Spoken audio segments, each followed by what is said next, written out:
సమాజం పేదరికం నుంచి విముక్తి పొందినప్పుడే అసలైన స్వాతంత్రం వచ్చిందన్నారు మంత్రి అనగాని సత్యప్రసాద్.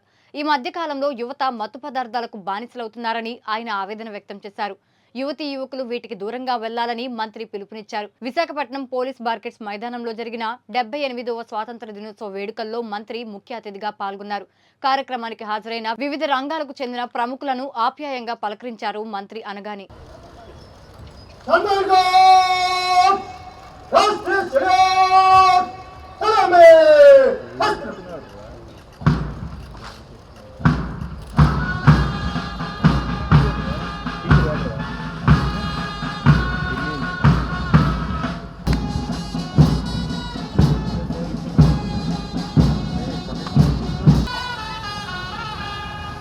ముచ్చటైన మూడు రంగులు యావత్తు భారతదేశంలో ఆశాదీపంలా వెలుగుతున్నాయంటే ఎంతోమంది స్వాతంత్ర సమరయోధులు చేసినటువంటి పోరాట ఫలితమే.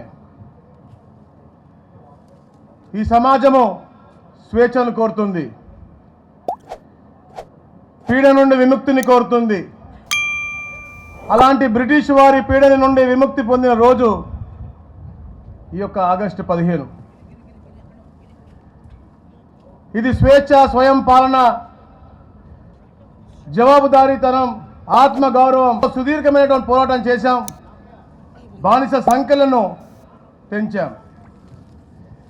ఈనాడు మనం అనుభవిస్తున్న స్వాతంత్రం ఎందరో త్యాగధనులు, అహింసావాదులు పోరాట పటిమ, తెగింపు, త్యాగాల ఫలితమే. పెద్దలు గౌరవనీయులు శ్రీ నందమూరి తారక రామారావు గారు తెలుగు వారి యొక్క ఆత్మ గౌరవాన్ని ప్రపంచానికి చాటి చెప్తే వారి ఆశయ సాధన కోసం ఎప్పుడు కూడా ఇప్పటి ముఖ్యమంత్రి గారు, సుదీర్ఘ పరిపాలన అనుభవం ఉన్నటువంటి వ్యక్తి నారా చంద్రబాబు నాయుడు గారు ఈ రాష్ట్రాన్ని అగ్రస్థానంలో తీసుకెళ్లాలని చెప్పే లక్ష్యంతో హార్నిషలు కృషి చేస్తూ, మీ అందరికీ కూడా తెలుసు 2014లో విభజన జరిగినప్పుడు ఇక్కడ పరిపాలనా సౌలభ్యం లేనప్పుడు కూడా హుదూద్ తుఫాను ఈ ప్రాంతాన్ని ఎంతో కుదిలిస్తే తప్పకుండా నేను ఇక్కడే ఉండటానికి బంగ్లా లేనప్పటికీ కూడా కలెక్టర్ గారి బంగ్లా కూడా పూర్తిగా పనికి రాకుండా పోయే పరిస్థితి ఆ హుదూద్ తుఫాన్లో.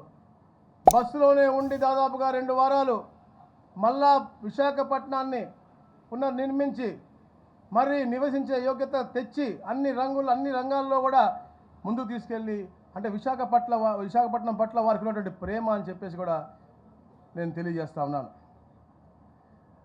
అదేవిధంగా మిత్రులారా,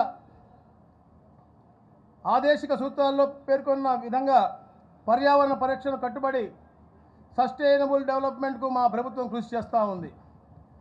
పర్యావరణ విధ్వంసం జరగకుండా పరిసరాలను కాపాడుతాం, పర్యావరణ హితంగా పర్యాటక రంగాన్ని అభివృద్ధి చేస్తాం.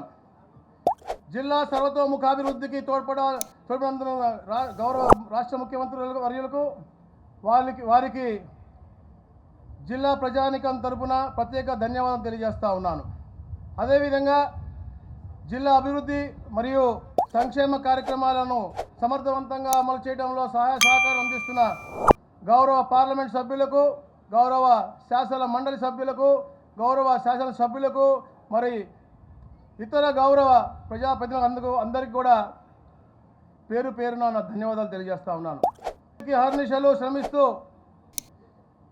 జిల్లాని అగ్రస్థానంలో ఉంచాలని తపన పడుతున్న జిల్లా కలెక్టర్ గారికి, అలాగే జీవీఎంసీ కమిషనర్ గారికి, అలాగే జిల్లాలో శాంతి భద్రతను సమర్థవంతంగా కాపాడుతున్న పోలీస్ కమిషనర్ గారికి, వారి బృందానికి అందరికీ కూడా ప్రత్యేకంగా నా యొక్క అభినందనలు తెలియజేస్తా ఉన్నాను. జిల్లాలో సమర్థవంతంగా న్యాయ సేవలు అందిస్తున్న జిల్లా న్యాయాధికారికి, ఇతర న్యాయాధిపతులకు ధన్యవాదాలు తెలియజేస్తా ఉన్నాను.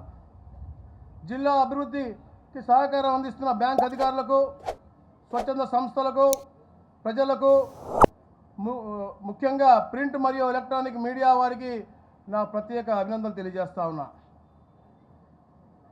మహాయజ్ఞంలా సాగిన స్వాతంత్ర యోద్యమంలో సముద్రులైన త్యాగమూర్తులందరికీ మనమంతా శిరస్సు వంచి అంజలి ఘటిద్దాం.